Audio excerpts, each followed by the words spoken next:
नमस्कार साथियों, मैं लवकेश सहाय आ गया हूं लेकर के ताज़ा तरीन सवाल जो बने हैं सीडीपी से। ये क्लास उन सभी के लिए उपयोगी है जो C TET, UP TET, KVS, DTSS जिस भी एग्ज़ाम की तैयारी कर रहे हैं।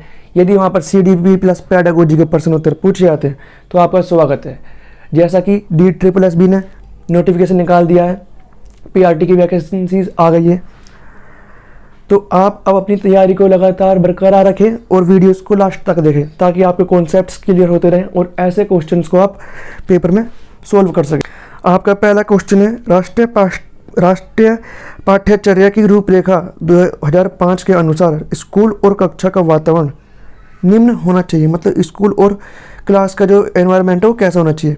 माता पिता और समुदाय को, पहला ऑप्शन है, माता पिता और समुदाय को स्थान प्रदान करने के लिए गैर विचारणीय।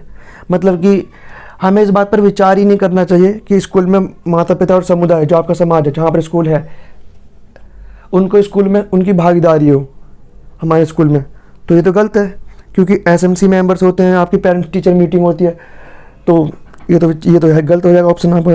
दूसरा ऑप्शन है, एक सक्षम वातावरण के पोषण पर ध्यान केंद्रित करना। ये आपका ऑप्शन अच्छा है। थर्ड ऑप्शन भी देख लेते हैं। थर्ड है, अनुशासन की परंपरा धारणाओं को छोड़ देना। यहाँ पर छोड़ देना नहीं होना चाहिए था, और तो ठीक है। और उपरोक्त सभी तो होगा नहीं। देखिए, पहला ऑप्शन नहीं है। तीसरा ऑप्शन कह रहा है अनुशासन की परंपरा और धारणाओं को छोड़ देना। हमें छोड़ना नहीं है, हमारी जो परंपराएं हैं, जो हमारी धारणाएं हैं, जो हमारा कल्चर है, हमें इनको इग्नोर नहीं करना। तो थर्ड ऑप्शन तो होगा नहीं ना, सेकंड और फर्स्ट भी नहीं होगा, और फोर्थ तो है ही नहीं। तो यहाँ पर आपका सेकंड ऑप्शन होगा कि हमें स्कूल का एनवायरनमेंट ऐसा क्रिएट करना है कि बच्चा का डेवलपमेंट हो सके, शारीरिक हो चाहे मानसिक हो चाहे भावनात्मक हो। तो यहाँ पर उसका पूरी तरह से पालन पोषण करना है वातावरण के थ्रू। और एक जो केंद्र है, जो शिक्षा का जो केंद्र है, हमारे जो एजुकेशन का जो केंद्र है, वो बच्चा ही है। तो आपका यहाँ पर सेकंड ऑप्शन बिल्कुल ठीक होगा। नेक्स्ट क्वेश्चन है, एक व्यवस्थित विज्ञान जो स्वयं और वातावरण के साथ समायोजन को प्राप्त करने के लिए नियम, कानून और सिद्धांत प्रदान करता है। अब आपको बताना है कि आप हम ये मानते हैं कि जो हमारी नॉलेज है, जो हमारा ज्ञान है, वो हमें कैसे मिलता है। हम कुछ ना कुछ अधिगम करते हैं, सीखते हैं और समायोजन करते हैं समाज के साथ। हम उसमें कुछ कानूनों का पालन करते हैं, कुछ नियमों का पालन करते हैं, और हम कुछ सिद्धांत बनाते हैं कि हमें ये करना है, ये अच्छा है समाज के लिए। तो इससे क्या होता है, हम अधिगम करते हैं इस तरीके से।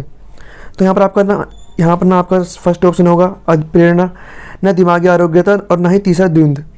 आपका यहाँ पर थर्ड ऑप्शन होगा अधिगम।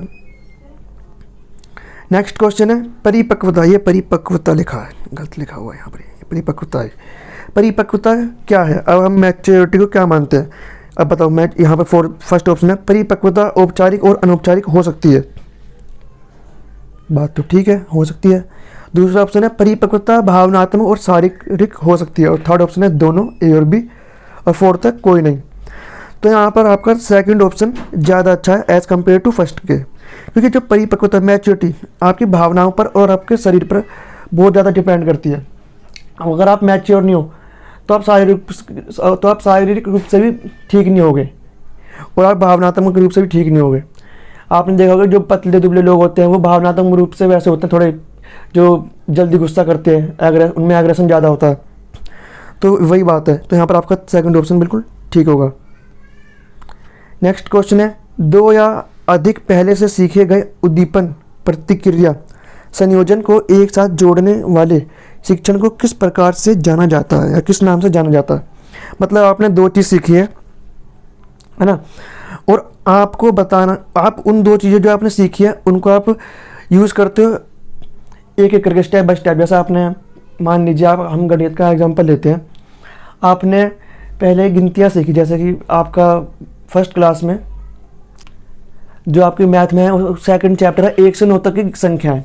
अब दूसरे चैप्टर में आपको बच्चे को जो है 1 से लेकर 9 तक संख्या बता दी जाती हैं। फिर थर्ड चैप्टर में उसको जोड़ना बताया जाता है।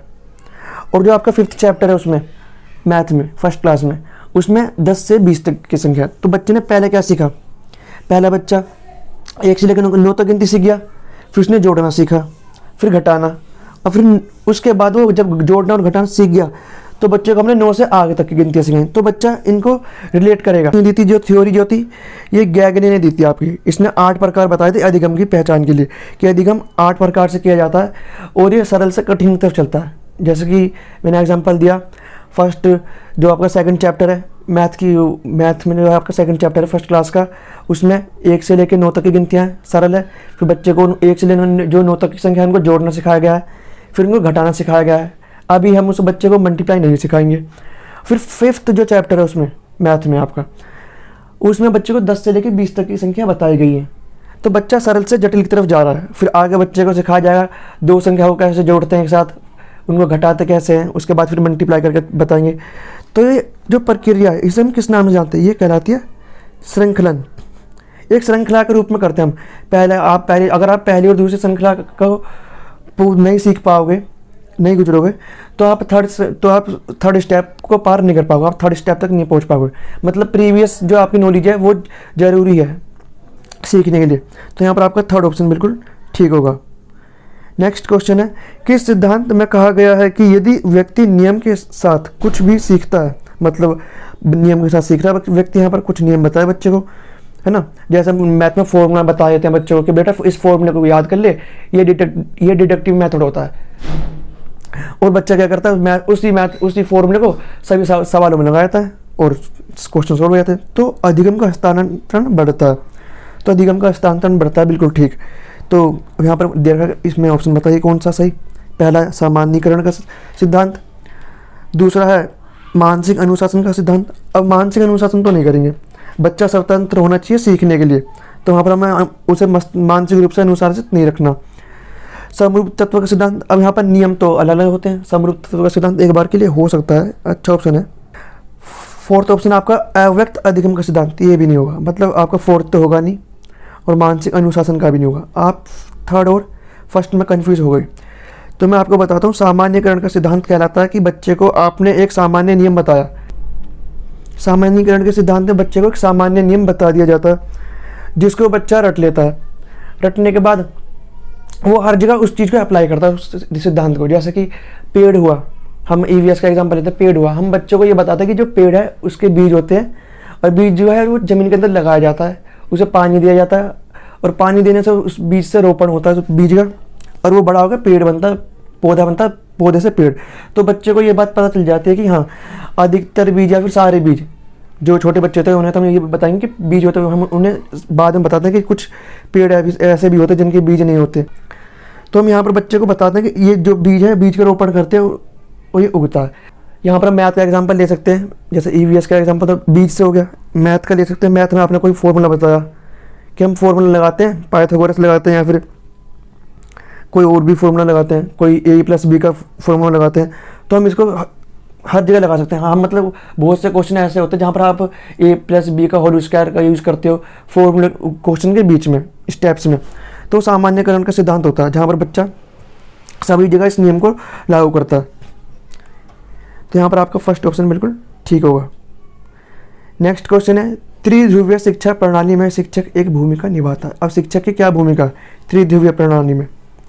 शिक्षक की भूमिका है माध्यमिक की, सीधा ऑप्शन सेकंड, क्योंकि मुख्य भूमिका होती है छात्र की, जिस पर जो पूरे शिक्षा का जो केंद्र है। दूसरा होता है टीचर, और तीसरा होता है आपका पाठ्यक्रम। ये जॉन डीवी ने बोला था कि जो टीचर है वो शिक्षा प्रणाली में माध्यमिक की भूमिका निभाता है। तो यहाँ पर आपका सेकंड ऑप्शन बिल्कुल ठीक होगा।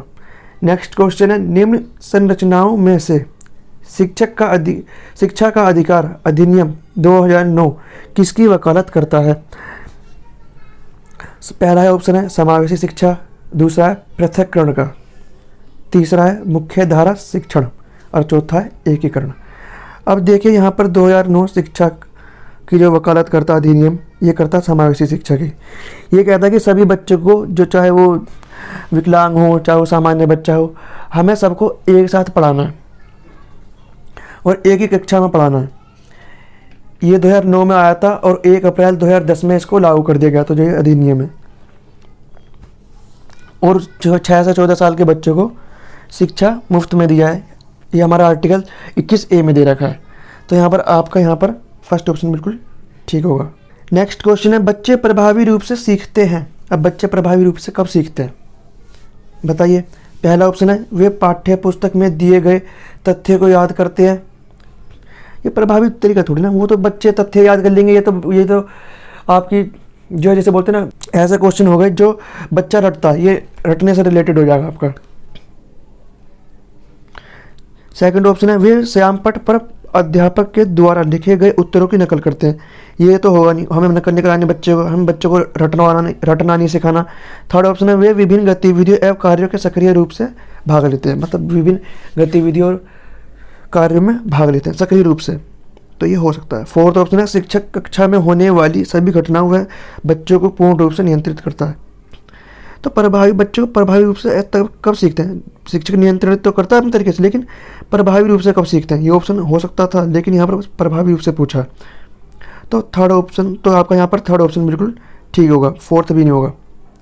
थर्ड ऑप्शन ये कहता है कि जो बच्चा है उसको सिर्फ पढ़ाओ मत ना, उसको विभिन्न एक्टिविटीज़ कराओ, जिससे बच्चा एक्टिविटी भी करे और बच्चा पढ़े भी। अगर आप पढ़ाते ही रहोगे तो बच्चा बोर हो जाएगा। और एक्टिविटीज़ भी बच्चों को ऐसे करानी है जो अलग अलग तरीके की हो।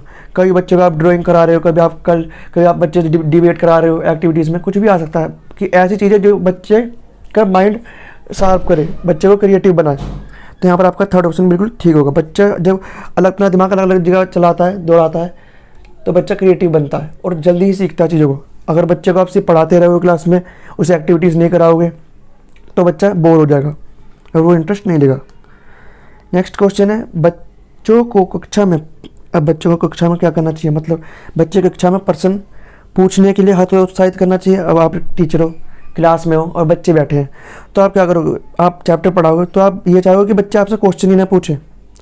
आप एक अगर अच्छे टीचर हो तो आप चाहोगे कि आप बच्चे आपसे क्वेश्चन पूछे।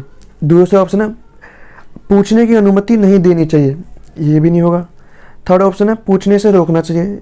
ये तीनों आपके रोक रहे हैं बच्चे को क्वेश्चन पूछने से। और लास्ट ऑप्शन आपका पूछने के लिए प्रेरित करना चाहिए। अब आपको बच्चे क्यूरियोसिटी पैदा करनी है ताकि बच्चा आपसे क्वेश्चन पूछे। आप स्टार्टिंग करोगे कुछ क्वेश्चन से, बच्चे जो क्लास के बच्चे हैं उनके सामने आप 2-3 क्वेश्चन पूछोगे कि बताओ बच्चा आपके बारे में, आपको इसके बारे में पता है। बच्चे कुछ ना कुछ उसका आंसर देंगे, फिर आप बताओगे कि हम आज इसी से रिलेटेड चैप्टर पढ़ेंगे। फिर आप चैप्टर की स्टार्टिंग करोगे, इंट्रोडक्शन दोगे। उसके बाद आप बीच में सब टॉपिक के बीच में जो नेक्स्ट टॉपिक आप पढ़ाओगे, सब टॉपिक का जो नेक्स्ट टॉपिक होगा, नेक्स्ट सब टॉपिक, उसके बारे में आप पहले कुछ हिंट दोगे कि बताओ बेटा कि इसके बारे में आप क्या समझते हो, अपनी तरफ से उत्तर दो, आंसर दो। तो बच्चे उसका आंसर देंगे, क्यूरियोसिटी पैदा होगी बच्चे के अंदर। तो यहाँ पर आपका फोर्थ ऑप्शन बिल्कुल ठीक होगा। और लास्ट क्वेश्चन है इस वीडियो का, निम्न में से कौन सी एक सार्थक प्रक्रिया नहीं है, मतलब सार्थक प्रक्रिया नहीं है, ऐसी प्रक्रिया नहीं है जिसमें बच्चा सीखता ही नहीं है, सिर्फ टीचर ने पढ़ा दिया, बच्चे ने कुछ सीखा ही नहीं, फ़ायदा नहीं हुआ ना उस चीज़ का, जिसके द्वारा सार्थक अधिगम घटित होता है। अब ऐसी कौन सी प्रक्रिया है जो सार्थक अधिगम घटित नहीं होता, जिसके वजह से आपने पढ़ा तो दिया लेकिन बच्चा सीख ही नहीं पाया, ऐसी कौन सी प्रक्रिया बताइए। तो पुनरावृत्ति और अभ्यास, हाँ बिल्कुल ठीक। आप पुनरावृत्ति मतलब बच्चा रिकॉल करेगा चीज़ों को, प्रैक्टिस करेगा, एक्सरसाइज करेगा, क्वेश्चंस की चैप्टर्स को रिवाइज करेगा, तो ये तो है सार्थक अधिगम होता है इससे। तो निर्देश और संचालन, टीचर निर्देश देता है बच्चों को। निर्देश देने का मतलब यहाँ पर है कि बच्चे को ऐसे इंस्ट्रक्शंस नहीं देता, वो बच्चों को गाइड करता है, जैसे बहुत पोलाइटली बताता है बच्चों को बेटा इस तरीके से करो, हम इस क्वेश्चन को ऐसे भी कर सकते हैं। गिनतियाँ 1 के बाद 2 आता है या 5 के बाद 6 आता है, मतलब बहुत पोलाइटली उनका संचालन करता है टीचर। तो सेकंड ऑप्शन भी ठीक है आपका। थर्ड है अन्वेषण और पारस्परिक प्रक्रिया। अन्वेषण मतलब होता है खोजना, बच्चा खोज करेगा।